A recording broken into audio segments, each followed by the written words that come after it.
This opening allows us to see why Penguin is the hardest criminal that we saw him in the first film of the cinematic universe, because he was always growing up before anyone else. From a young age, Oswald was forced to teach himself simple things that a father should be there for. As Oswald got older, he would learn that his father was actually a hardened criminal, but at this point he had grown a resentment and hatred for his father as a person. He despised his father for everything he stood for, and him being a criminal only added for his hatred of his father. Eventually, the authorities arrested his father, placing Oswald into foster care. We then cut to Oswald in school. This is still 30 years before the first Batman film, which will take place in 1995. Oswald was the quiet kid. Because of what happened with his father, he barely spoke, and because of his weight, he could not compete in anything athletic and had no friends except for one man, Raoul. Raoul was very similar to Oswald. His weight let him be picked on, but he was actually nerdier than him and got picked on more than Oswald did. Oswald would tell Raoul that he has to learn how to stand up for himself, or else people are just going to keep picking on him. Raoul says that's easy for Oswald to say. He never gets picked on. Oswald points out that that's because he's the quiet kid. There's nothing for people to pick on. The thing is that Oswald would always be quiet, whereas Raoul would always be loud and obnoxious at times, always yelling, whereas Oswald just sat at the back of the class, chewing his gum and not paying any attention to himself.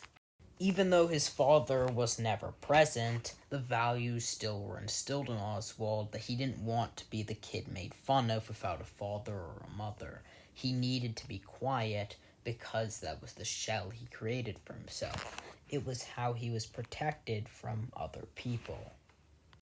If no one knew who he was, no one could pick on him, and that was the identity Oswald created. However, Oswald did trust Raoul. Since Raoul and he were both loners who didn't have any friends either, they were perfect. However, Oswald secretly believed that Raoul needed him more than the other way around. Raoul always seemed like a strange kid to Oswald, that one day eventually at some point he'd get outbursted with so much loudness that he would go off the deep end. And eventually one day it happened. It was just another day at school. Raoul was being picked on by bullies, and eventually he just exploded.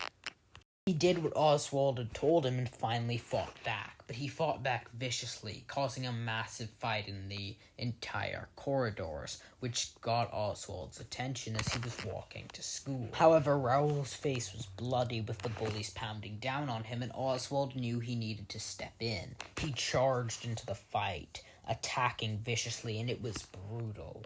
However, as Oswald charges in, he is beating the bullies to a pulp again and again, screaming while he does it as he whacks them with his umbrella. Eventually, he's pulled away by a couple of teachers who've witnessed the fight. Oswald surprised himself of his anger. He did to that bully what he wanted to do to his father all those years ago. He finally let up all that pent-up anger inside of him about his mother for dying and his father for never spending any time with him or caring enough to even be around. All those times he was forced to keep quiet in the classroom and say nothing finally spilled out all those emotions in the hallway. The teachers have a talk with Oswald, saying they might have to suspend him until one of them steps in. His name is Fredericks. Fredericks was a kind teacher who knew Oswald and knew his mother. Even though Oswald never did, he pleaded his innocence, saying that he's known Oswald for years and is confident that this would never happen again. The teacher protested that Oswald needed to learn discipline, a way to control his anger, because what happened in that hallway should never happen even on a child's worst day. The principal agrees, and from this point on, that teacher would be assigned as Oswald's personal tutor.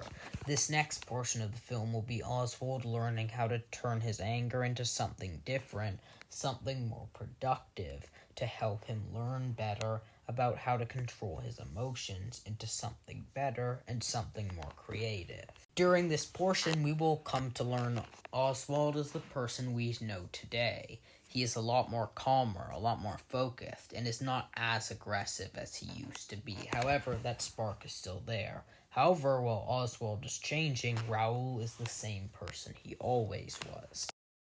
And while the two of them were friends, Raoul started to get a hatred for Oswald in a small way. He resents him for how dedicated he is to his new routine and businessmen. Eventually, Oswald would meet a girl named Pamela, and they would get close and start dating. This further pushes Oswald away from Raoul, who still stays the same, and putting a strain in the two of them's friendship. This idea of Raoul now needing Oswald instead of the other way around becomes a lot clearer now. Oswald at this point was really going well for himself. His life was in the right direction, but he never realized at any point that he had left Raoul behind.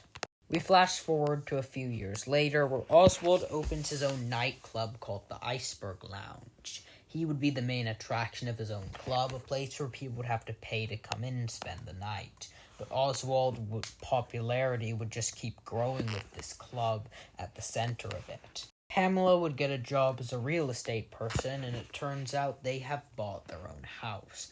They will also have it announced that Pamela is pregnant, and things in Oswald's life are perfect at this point. But then, out of the blue, from the first time in years, Oswald sees Raoul.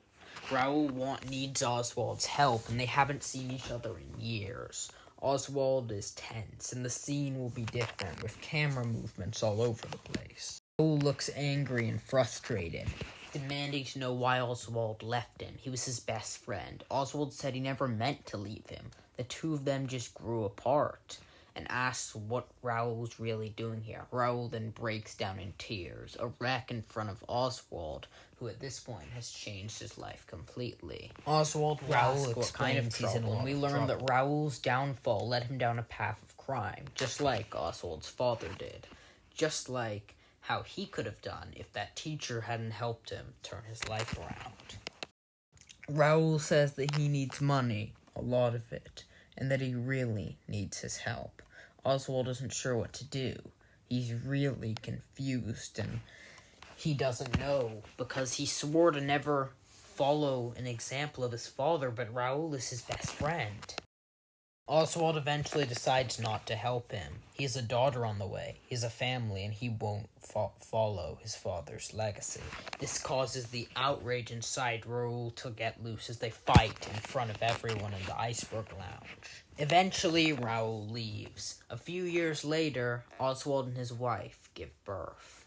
But eventually, Oswald hears the news. It's the police. They tell him that it's over. Raoul was killed by the mob, shot dead 3 times in the chest. This brings us to the end of the film, but it will be explained what happened.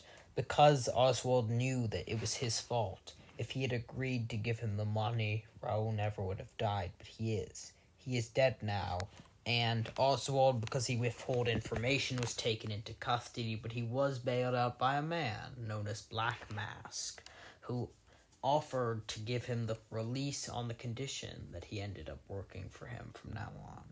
Oswald, because of his own failure, eventually ended up working for others as the Penguin, as the film comes to a close.